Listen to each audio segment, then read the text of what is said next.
How to start a jam session on Spotify. Jam session is a new feature available in your Spotify application.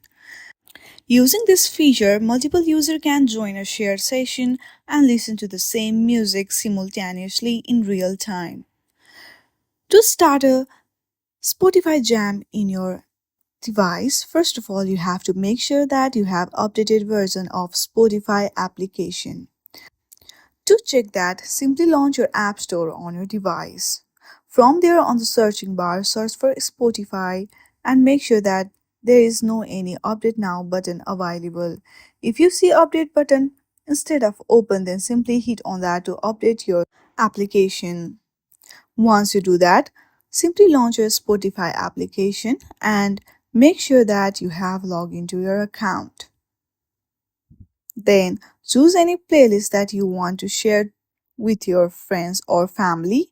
Then hit on the three dots.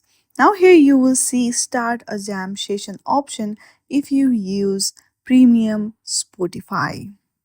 To use this feature you have to buy premium feature available in Spotify, then only you can use it. I hope you like this video. If you like this video, then please do not forget to like and subscribe to our channel.